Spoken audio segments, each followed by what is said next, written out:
अस्सलाम वालेकुम नाज़रीन। आज एक नए मौजू के साथ हाज़िर हूँ। जैसा कि आप लोगों में से कुछ ने सुना होगा कि स्पेन और इंग्लैंड के दरमियान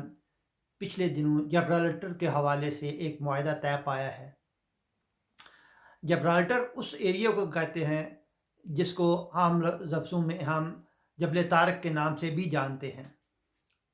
और जिस रास्ते से मुसलमान स्पेन में दाखिल हुए थे। लेकिन वो इलाका जो है वो अब इंग्लैंड के ज़ेर कंट्रोल है। और इंग्लैंड जब यूरोपीय यूनियन का रुकन था,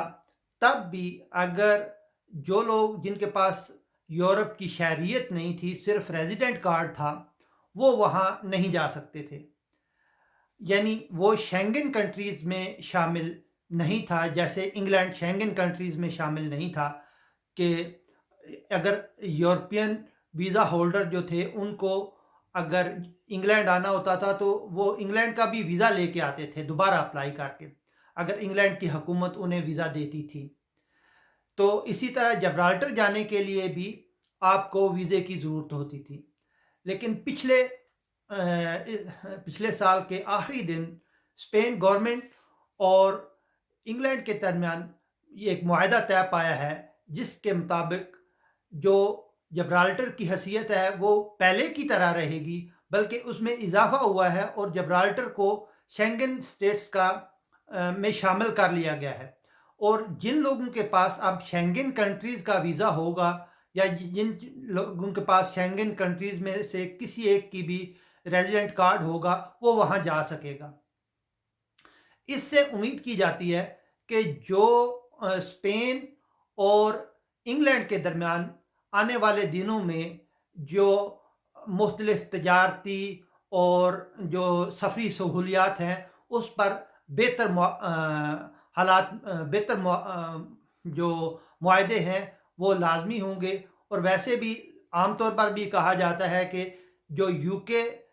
नेशनल्स हैं वो बहुत ज़्यादा हैं इंग्लैंड में, तो इसलिए भी काफ़ी हद तक उम्मीद की जा रही है कि इंग्लैंड और स्पेन के दरमियान अच्छे मुआहदे आने वाले दिनों में नज़र आएंगे।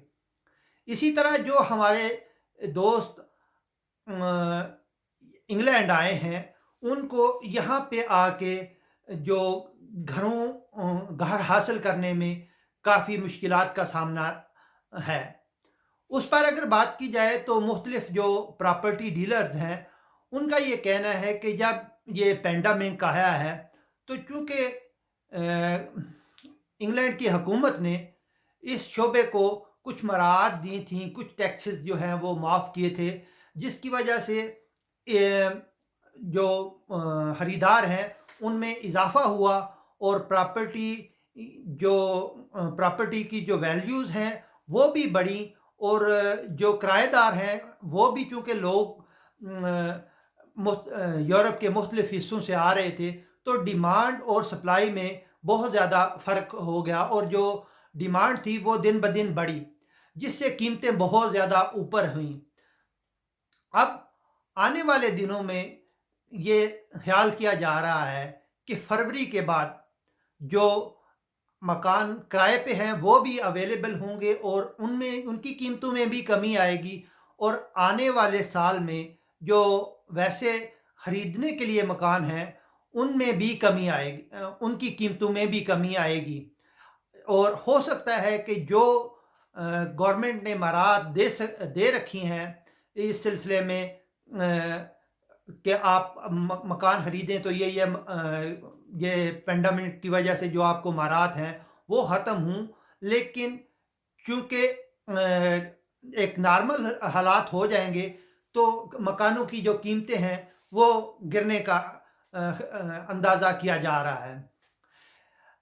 आज का तीसरा मौजू हमारा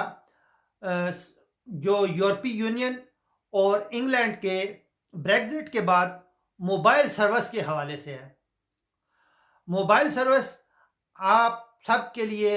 ये बहुत ज़रूरी चीज़ है कि हाँ, अब आप जब एक जगह से दूसरी जगह जाते हैं तो आपका जो मोबाइल होता है वो वहाँ काम करता रहे। तो अगर इस पे बात की जाए تو یہاں کی جو مین 4 کمپنیز ہیں انہوں نے یہ اعلان کیا ہے کہ بریگزٹ کے بعد بھی یو کے کی جو کمپنیز ہیں وہ اپنی رومنگ جو ہے وہ یورپ میں مہیا کریں گی اسی قیمت پہ، تو اس میں کوئی تبدیلی نہیں آئے گی۔ یہ سب علامات ایسی ہیں جو شو کر رہی ہیں کہ بریگزٹ کے بعد بھی یورپی یونین کے وہ ممالک جو مین ممالک ہیں یا جو شینگن اسٹیٹ میں پہلے 14 ممالک تھے، ان کے جو میجر ممالک ہیں جیسے اسپین، فرانس، اٹلی، جرمنی،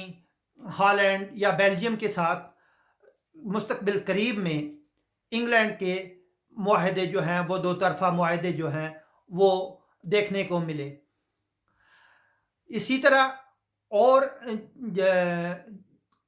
چیزیں بھی آہستہ آہستہ کلیئر ہوں گی، لیکن بریگزٹ ڈیل بھی چونکہ آپ لوگ ایک بہت بڑا معاہدہ ہے اور اس میں بہت ساری شقیں ہیں جن پہ ابھی آہستہ آہستہ بات ہوگی، تو